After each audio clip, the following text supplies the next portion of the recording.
brothers, sisters, family, friends, whatever you are to me. It's the Cause I Can podcast, bringing the game to life, one story at a time.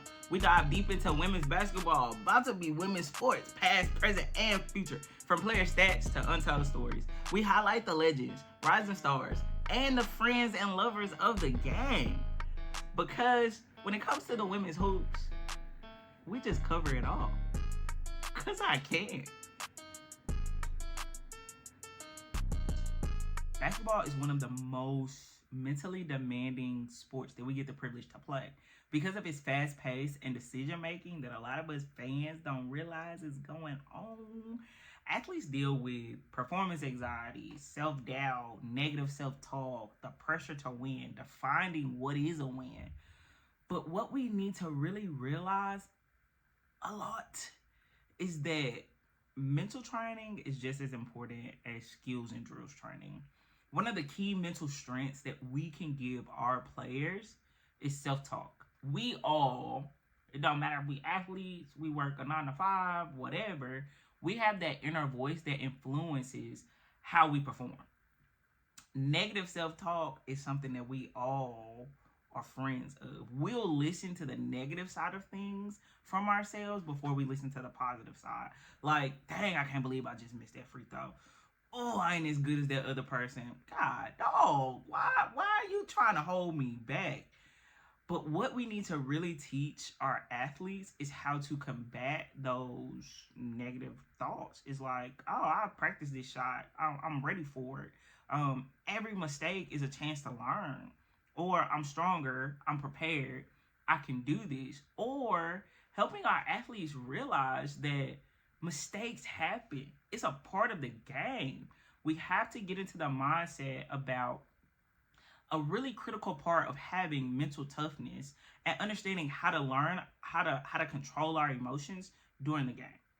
If we miss a shot or turn the ball over, how quickly can we reset? I'll never forget the time I was in high school playing. My coach let me start. I don't be paying attention. I got ADHD. I scored on the wrong goal twice. Twice.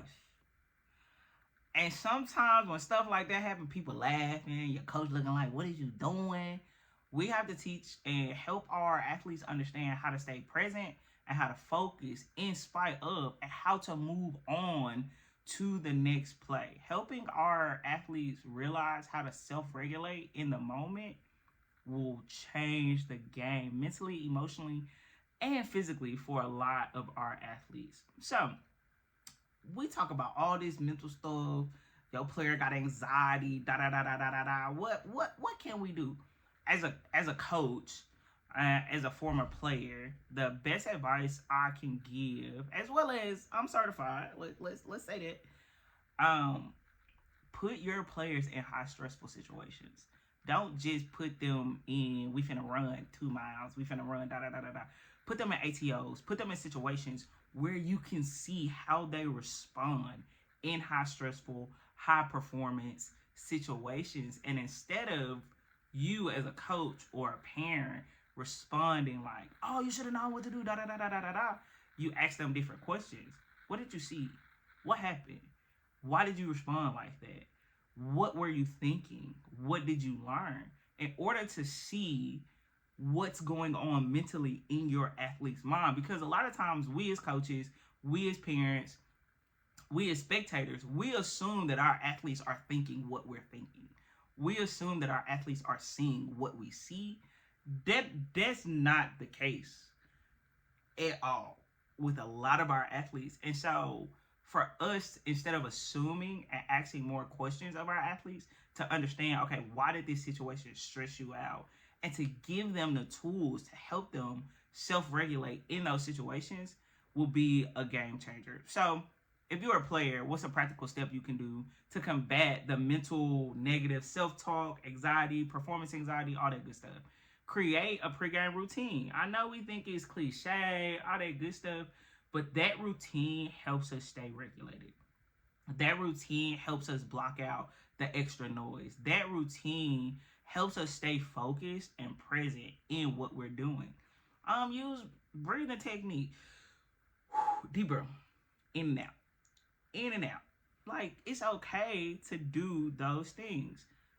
Be mindful to really talk to yourself and say, I'm confident, I can do this, X, Y, and Z. And then practice visualization. Like, put yourself in the moment. I love it when ESPN and sportscasters show videos of former players like Juju or Malaysia for Wally practicing at a young age in their driveway of shots that they doing right now in college. So put yourself in situations so that when you're in those situations and you make a mistake, mentally it's like, oh, I missed it in the driveway. I missed it right here. I'm gonna make it the next time. And so that's what you could do as a player. For coaches, try to foster a safe psychological environment for your players. Hear me out, coaches. I know a lot of y'all like to think it worked for me, so it's gonna work for them. Quiet as it's kept, it didn't work for you. I'm just saying. So let's try something different with our athletes, where players feel comfortable talking to you about their struggles and what's going on. Get you a team. I will never forget, I had the privilege of coaching 9th and 10th grade boys. And I had this one player, every time he would make a mistake, he would look dead at me. He messed up, he traveled, he looked dead at me. And as soon as he looked at me, took him out the game. This one particular game, he was just so frustrated. I had 2 great assistant coaches. And one of the assistant coaches grabbed me and was like, hey, coach, you got to talk to him. And so having that support system, I was able to let my assistant coach take over coaching. And I got to sit down and talk with them and just explain or give him the freedom to go off. Because he basically went off on me.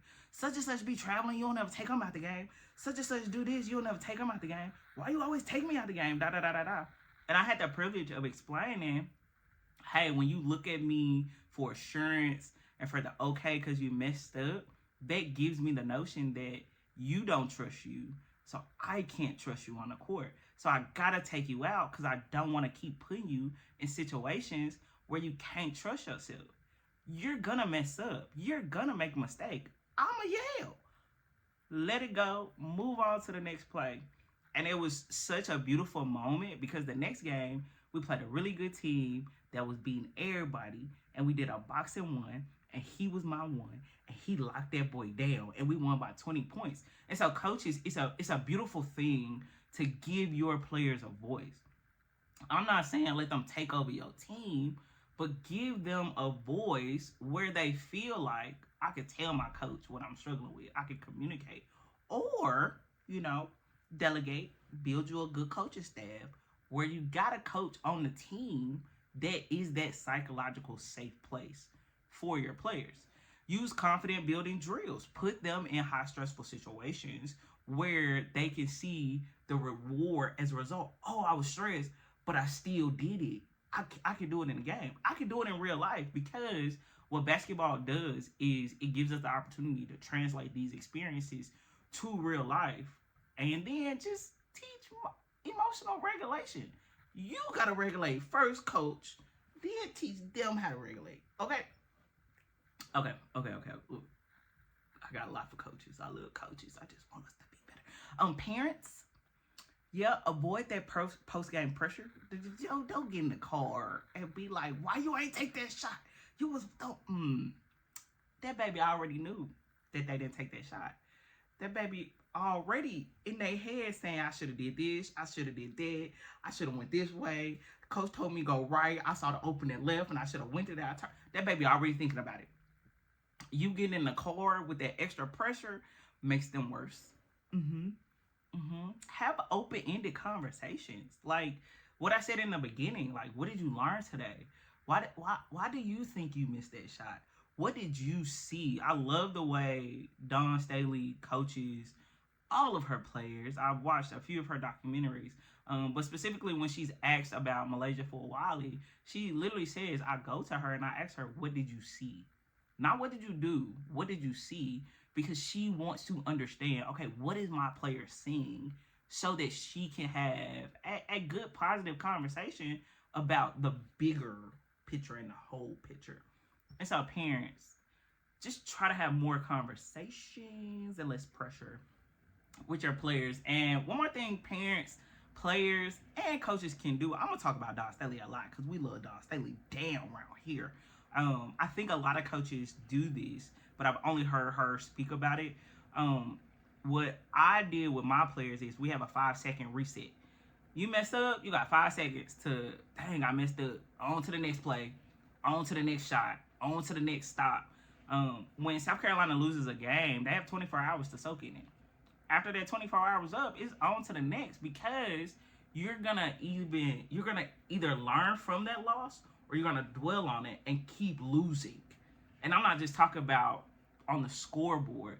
I'm talking about in the ability mentally, because that mental of I messed up, and you keep dwelling on it, it affects how you perform in practice, day-to-day games, weights, X, Y, and Z.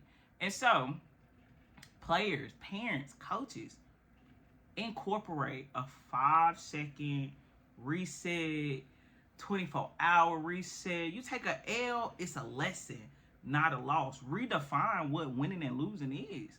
If you got a player that traveled half of the season, then for 3 games, that player ain't had no turnovers, that's a win for them. And so try to do that to help build that mental toughness, to help build that mental positivity. And then coaches, go take some certification classes in sports psychology. Get some people on your team.